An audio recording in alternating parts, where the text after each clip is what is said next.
প্রাইমারিতে বাবা কোলে করে স্কুলে নিয়েছেন, আজ সেই নীরব এসএসসিতে জিপিএ 5 পেয়ে তাক লাগিয়ে দিয়েছেন।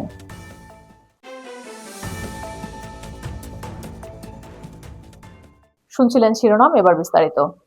শারীরিক প্রতিবন্ধকতা কি কখনো সফলতার পথে প্রাচীর হতে পারে? উত্তরটা দিলেন ময়মনসিংহের ফুলবাড়িয়ার অদম্য তরুণ ইয়াসির ইসলাম নীরব।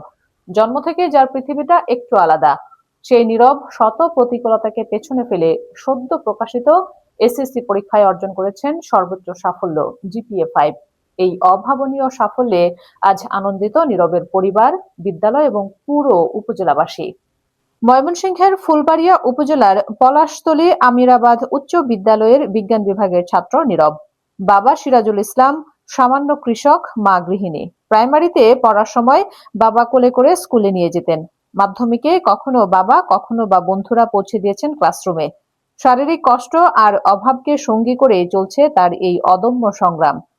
ছেলের এই সাফল্যে আনন্দ প্রকাশ করে তার বাবা সিরাজুল ইসলাম স্নেহের সুরে বলেন, শত কষ্টের মধ্যেও আমার ছেলেটা কখনো পড়াশোনা থামায়নি। আজ ওর এই জিপিএ 5 অর্জন আমাদের সব কষ্ট মুছে দিয়েছে। প্রতিবন্ধতা আমার কারোর কাছে যেন আমার বোঝা মনে না হয়। সবাই আমাকে সমাজের 8-10 জন মানুষের মতো স্বাভাবিক একজন মানুষ মনে করুক। আমি যদি কখনো ডাক্তার হতে পারি, ইনশাআল্লাহ আমি সবাইকে বিনামূল্যে চিকিৎসা দিয়ে তাদের রোগ ভালো করার চেষ্টা করব। তার মা এই বিষয়ে আরো যোগ করে বলেন, ওর এই সাফল্য আজ আমাদের বুকটা গর্বে ভরে গেছে। ইয়াসির ইসলাম নীরব আবেগ ভরা কণ্ঠে বলেন, আজ আমার সাফল্যের অনুভূতি ভাষায় প্রকাশ করতে পারবো না। আমার বাবা মার মুখে হাসি আমাকে সব কষ্ট ভুলিয়ে দিয়েছে। আমি ডাক্তার হতে চাই। সারা ওর কোনো কথাই আসছে না, খালি আমি ওরা খাওয়াইতাম, গোসল করাইতাম। ওই সময়টা খালি ও সময় বললে লেখাপড়া করতো না, আর সব সময় ও লেখাপড়া করতো। এটা তার একক চেষ্টায়, সে কোনোদিন প্রাইভেট পড়ে নাই।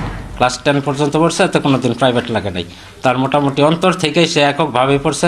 লেখাপড়া করে অনেক সময় স্যারেরা বলছে, তুমি কোথায় প্রাইভেট পড়ো?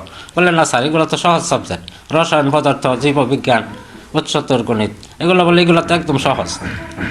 যার ফলে উনি পর্যাপ্ত পরিমাণে নাম্বারও পেয়েছে। আমার মতো শারীরিক প্রতিবন্ধী ও অসহায় মানুষদের সেবা করতে চাই।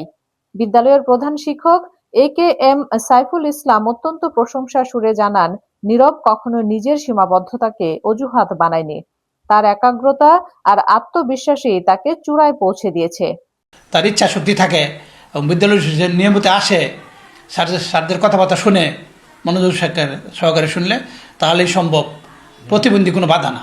তার যে অদম্য ইচ্ছা, ডাক্তার হওয়ার যে বাসনা, তার পূর্বে তাকে উচ্চ মাধ্যমিক পাশ করতে হবে। তো উচ্চ মাধ্যমিক পর্যায়ে পড়াশোনা, পরবর্তীতে ডাক্তারি ভর্তি হওয়া সংক্রান্ত যে কোনো কাজে উপজেলা প্রশাসন তার পাশে থাকার পূর্ণ আশাবাদ ব্যক্ত করছে। এদিকে নীরবের এই অসাধারণ সাফল্যে উচ্ছ্বাস প্রকাশ করে ফুলবাড়িয়া উপজেলা নির্বাহী কর্মকর্তা শহীদুল ইসলাম সোহাগ বলেন, এই তরুণের অদম্য ইচ্ছাশক্তির সত্যিই অনুকরণীয়। তার ভবিষ্যৎ পড়াশোনার পথে প্রশাসনের পক্ষ থেকে সব ধরনের সহযোগিতা করা হবে।